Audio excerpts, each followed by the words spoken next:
as winter disappears, as a follow-on to last week's fragrances on my top 5 clone fragrances that helped me get through this past winter. Um, this is it. So here's 5 very noteworthy, some new, some old, and yeah, here goes. So at number 5, from the house of Laroche, Drakkar Intense. So this was a 2022 release fragrance. So it's an aromatic fougere.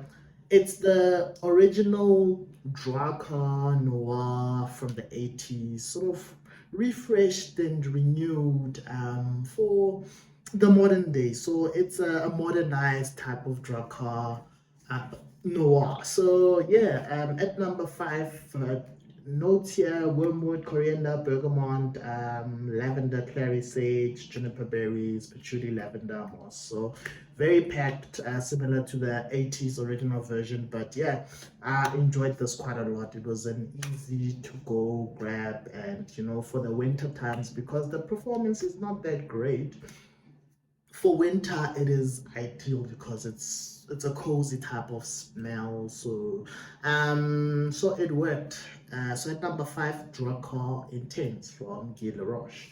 At number 5, a fragrance that is well worn, as you can see. Joop Homme Le Parfum, yeah, from the house of Joop. Oh man, this I've loved this fragrance from the day I got it into my collection. As you can see, well worn. So one of those go-to fragrances. It is super strong. Top notes, just note breakdown, very simple. The top of lavender, the mid of iris, and then praline, vanilla, tonka bean at the bottom. So it is very sweet. It's another amber fougere, but of the sweet kind and less spicy. The vanilla, praline, iris. Oh man, it creates a lovely, lovely scent. Very different from the original Joop. Yeah, so I love it, and as you can see, well worn. One of those fragrances that I got in last year, just after it was released, and I've enjoyed it ever since. Joop Homme Le Parfum at number 4. At number 3, from the house of the fashion design maestro Roberto Cavalli, Uomo. So this one was a bit of a mix, a bag for me initially.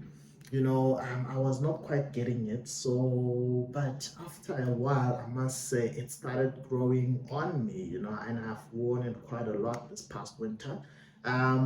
It's just an amber fragrance, very signature scent type of worthy type of fragrance that good for daily wear, and very underrated. Like the scent and the perfumery in this, and the price that you get it for, it just doesn't make sense. So I love Roberto Cavalli Uomo. So the perfumer on this is Christophe Renaud. It's a 2016 release fragrance, so very easily available at most of the retail discounters at a good price all of the time, along with other flankers, Deep Desire and etc.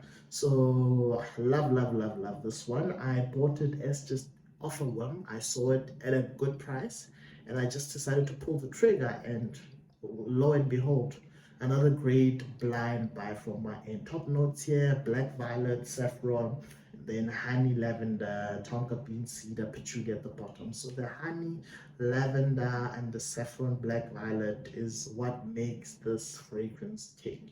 The honey note, very lovely, mixes well with the lavender, the violet, the saffron. So very flowery, sweet type of fragrance. But yeah, definitely this will have you smelling very unique, because it's not very mainstream type of fragrance. So yeah, at number 3, Roberto Cavalli Uomo.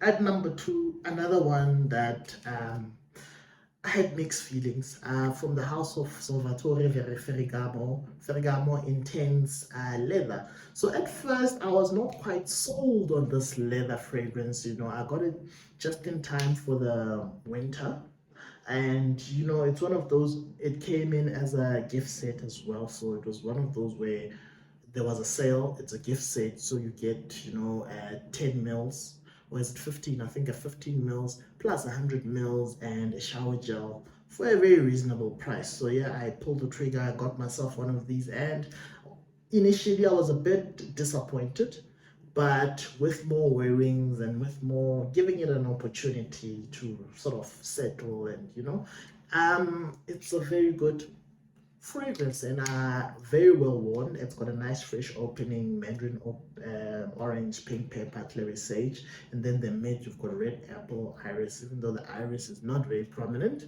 lily of the valley, and then the base you've got the leather, earthy notes, musk, and oak moss. So it's an all-round signature worthy type of scent as well. The leather is not too overbearing and animalic, but it's rather pleasant, so it might not be for everyone, but it's a decent fragrance, and I wore it quite a lot this past winter. Yeah, Ferragamo Intense Leather at number 2. And then at number 1, a fragrance that's been at the top of my charts for ever and a day, from the house of Givenchy, Gentleman Reserve Privee. This is a masterpiece. I've had it since the beginning of the year, and it's just one of those fragrances that I just can't get enough of. It's an amazing fragrance. And notes here at the top, bergamot, and then the iris is made of iris and chestnut, and then the base is a whiskey and woody notes and amber. So this gives off a very chocolatey, smooth, whiskey type of scent. But the chocolate is not here, but the combination of the iris, chestnut, whiskey gives off a very chocolatey, smooth fragrances. This is one of the best iris fragrances I've ever put my nose on. Other noteworthy mentions in this line are the EDP Boise. Those are very close to this, but this just head and shoulders above the rest when it comes to the gentleman line, especially the iris leaning one. So love Gentleman Reserve Privee. So I put it at number 1. I wore it quite a lot this past winter, and it's a cozy smell, and this is definitely going to get you compliments. People who are going to want to know, hey man, there's someone who smells good, what are you wearing? Yeah, so with that said, please like and subscribe, leave a comment down below. Till the next video, peace.